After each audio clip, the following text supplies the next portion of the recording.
The shelter door.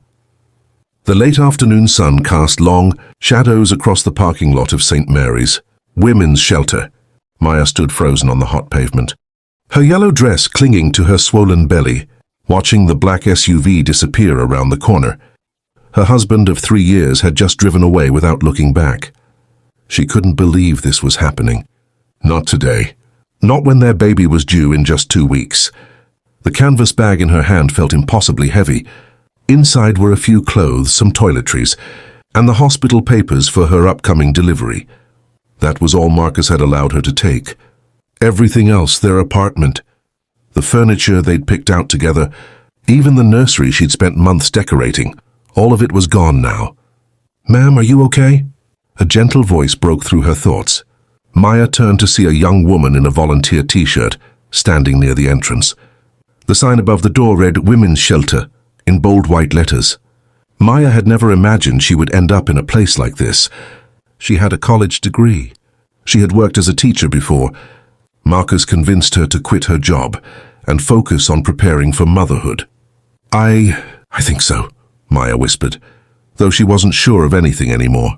The volunteer, whose name tag read Sarah, smiled kindly. "Come inside. Let's get you registered and settled. You look like you could use some water and a place to sit down."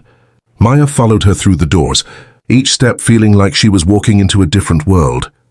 The lobby was clean but worn, with mismatched chairs and faded inspirational posters on the walls. Several women sat in small groups, some with children playing nearby. They all had that same look in their eyes, a mixture of exhaustion, worry, and stubborn hope. As Sarah guided her through the intake process, Maya's mind drifted back to the argument that had led her here. Marcus had been acting strange for weeks, taking phone calls in private and coming home later and later. This morning, when she'd asked him about it, everything had exploded. "I can't do this anymore," he'd shouted, his face twisted with anger she'd never seen before. "A baby with you? I deserve better than this life." Then came the revelation that shattered her completely.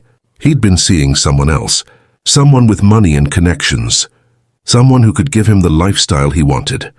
And Maya, with her modest background and no family to speak of, was just holding him back. "You have nobody," he'd said coldly. "No parents, no family money, nothing. I'm done pretending this was ever going to work." He was right about one thing. Maya had grown up in foster care, never knowing her real parents. The elderly couple who'd eventually adopted her had passed away during her college years. She'd thought Marcus was her family now. She'd been wrong. "Maya?" Sarah's voice brought her back to the present. "I need you to fill out this emergency contact form. Is there anyone we can call for you?" Maya stared at the blank line. Emergency contact. She had no one. Her friends had slowly disappeared after Marcus had isolated her, convincing her that they were jealous of their relationship. She had no siblings, no parents, no relatives that she knew of. "No," she said quietly. "There's no one." That night, Maya lay on the narrow bed in the small room she'd been assigned. Her roommate, a woman named Teresa with 2 young children, had been kind enough to give her space. Through the thin walls, she could hear a baby crying somewhere down the hall. Soon her own baby would be crying. Soon she would be a mother, alone. The thought terrified her more than anything else. The next few days passed in a blur. Maya attended the mandatory counseling sessions, helped in the kitchen, and tried to plan for a future she couldn't quite envision. The other women at the shelter shared their stories, each one a testament to survival and strength. Slowly, Maya began to feel a little less alone. On her 4th day at the shelter, something unexpected happened. Maya was sitting in the common room, folding donated baby clothes, when the shelter director, Mrs. Patterson, approached her with an unusual expression on her face. "Maya, there's someone here to see you," she said carefully. "A lawyer." "A lawyer?" Maya's heart raced. Was Marcus trying to take away her rights to the baby before it was even born? "He says it's about your family." Maya followed Mrs. Patterson to a private office, where a distinguished older man in a grey suit stood waiting. He introduced himself as Robert Chen, an attorney representing the estate of someone named Victoria Hartwell. The name meant nothing to Maya. "Miss Johnson," Mr. Chen began, his tone gentle but professional. "I apologize for the..." Circumstances of this meeting. I've been trying to locate you for several months. It's about your grandmother. My grandmother? Maya felt dizzy. I don't have a grandmother. I don't have any family. That's what we thought you believed, Mr. Chen said. Please sit down. This will take some time to explain. Over the next hour, Maya learned a story that seemed impossible. Her mother, Catherine Hartwell, had been the only daughter of Victoria and James Hartwell, one of the wealthiest families in the state. Catherine had fallen in love with a man her parents disapproved of, Maya's father. When Catherine became pregnant at 19, her parents had given her an ultimatum: give up the man and the baby, or lose the family fortune. Catherine had chosen love. She'd left with Maya's father, and they'd raised Maya for the first 3 years of her life. Then came the car accident that took both of them. With no identification on the young couple and no one to claim the child, Maya had entered the foster system. The Hartwells had never known she'd survived. Your grandmother spent the last 20 years of her life searching for you, Mr. Chen continued, his eyes moist. She regretted everything. She hired investigators, posted ads, searched hospital records. She never gave up hope.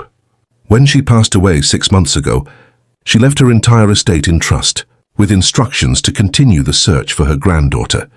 Maya couldn't speak, couldn't breathe. We finally found you through a DNA match in a genealogy database, Mr. Chen explained. Ms. Johnson, your grandmother left you everything. The estate is worth approximately $42 million.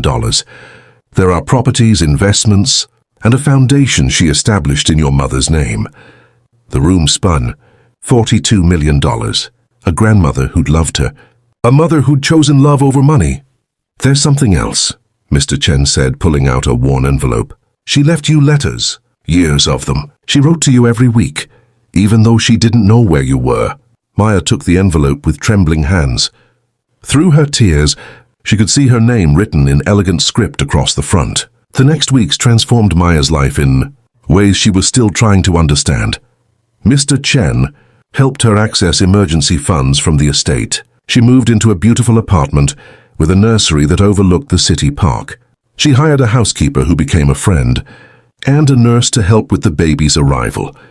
But Maya didn't forget the shelter. She visited every week, bringing supplies and spending time with the women who'd shown her kindness when she had nothing. She established a fund in her grandmother's name to provide housing assistance, job training, and childcare support for women leaving the shelter. On a warm spring morning, Maya gave birth to a healthy baby girl. She named her Victoria Catherine, after the grandmother she'd never met, and the mother she barely remembered. Marcus tried to come back, of course. When news of her inheritance became public, he showed up at her apartment with flowers and apologies. Maya listened politely, then closed the door in his face. Some doors once closed should stay that way. As she rocked baby Victoria in the nursery, surrounded by love letters from a grandmother who'd never stopped searching, Maya realized something profound. She hadn't been abandoned. She'd been loved all along, by people she'd never had the chance to know. Family wasn't about blood or money. It was about the women at the shelter who'd held her hand. It was about the grandmother who'd never given up hope. It was about the tiny, perfect baby in her arms who would grow up knowing she was wanted, cherished and deeply loved. Maya was no longer alone. She never had been. And that made all the difference.